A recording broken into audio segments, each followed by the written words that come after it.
All right, so let's get straight into it. What do we mean by beginning with the end in mind? It's more than just a catchy phrase. It's a framework, a way of thinking, where every decision you make, every action you take, aligns with the bigger picture, your long-term vision and purpose. It's like this guiding compass that keeps you focused on what really matters, even when the day-to-day gets, chaotic. Here's a helpful way to think about it. Imagine you're building a house. Now, you don't just grab some bricks and, start piling them up, right? No, you begin with the blueprint. That's your first creation, the mental or design phase. Everything's visualized and planned out before anyone picks up a single tool. And then, only after that blueprint is crystal clear, do you move on to the physical creation, the construction itself. It's the same in life. Without that mental blueprint, you're risking building something that honestly might not even be what you wanted in the first place. Now let's talk about the difference between being busy and being effective. This is a big one. Picture this. Workers hacking away in a jungle with machetes, clearing paths, sweating away. Super busy, right? Then you've got the leader climbing the tallest tree to shout, "Hey, we're in the wrong jungle!" And another says yes, but we're making progress. That's the power of strategic focus versus just sheer activity. Being busy feels productive, but it doesn't always mean you're heading in the right direction. This reminds me of another brilliant story about climbing the ladder of success, only to find the ladder is leaning against the wrong wall. It's about making sure your ladder's propped up against the right wall, to use another classic analogy. I love that, James, because honestly, you can work day and night trimming away the undergrowth in that jungle. But if it's the wrong jungle, you're just wasting energy.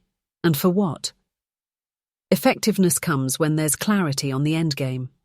Like in construction, all the hard work, the labour, the materials, it only pays off if it meets the vision in that blueprint. The same applies to personal and professional life. Without the right plan, all the effort can end up being, hollow victories. So let's now explore what it really means to develop your own personal mission statement. Think of it as your guiding constitution. It's this written standard that captures who you are, what you stand for, and what you want to achieve. What values do you want to embody? What contributions do you want to make to the world? And most importantly, what kind of person do you aspire to be? These questions form the backbone of your mission statement. And this isn't just abstract stuff. Let me share an example from my project management days. Once we had this project where the client wanted to convert an old, run-down warehouse into a company headquarters. At first glance, the building, honestly, looked beyond salvageable. Cracks in the walls, a dodgy foundation, you name it. But our team started with a clear vision. We didn't see the building as it was. We visualized the final outcome right down to the open plan offices and modern design features. That vision gave us a roadmap. We navigated around unexpected challenges, and by the end, it was a complete transformation. The client was over the moon. Now, crafting a mission statement works kind of the same way, Amanda. It's not just about jotting down some nice ideas and calling it a day. It's an iterative process, one that takes time, introspection, and honestly, a fair bit of creativity. Try to tap into both sides of your brain.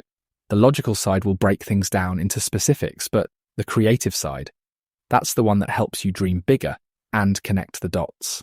Together, they shape something truly personal and meaningful. The other key here is alignment.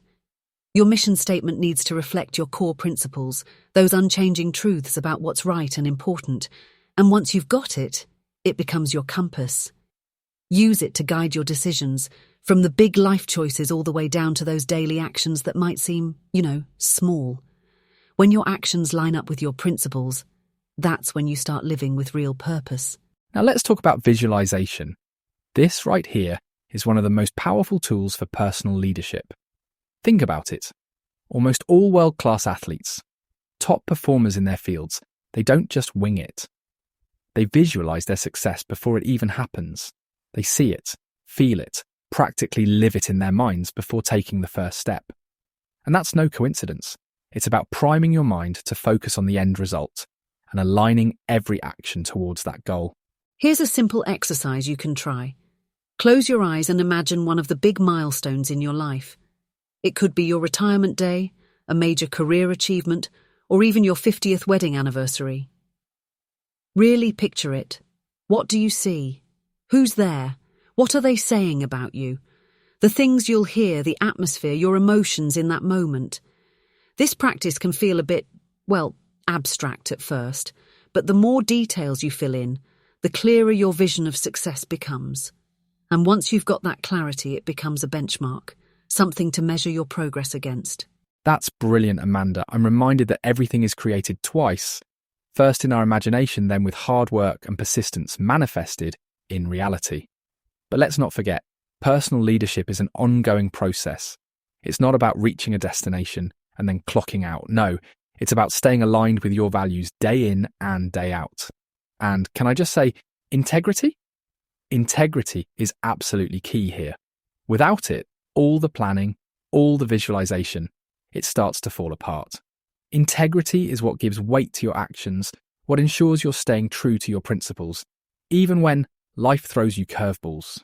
So, as we wrap up this conversation, let me leave you with this thought. Beginning with the end in mind is more than a strategy. It's a way of living.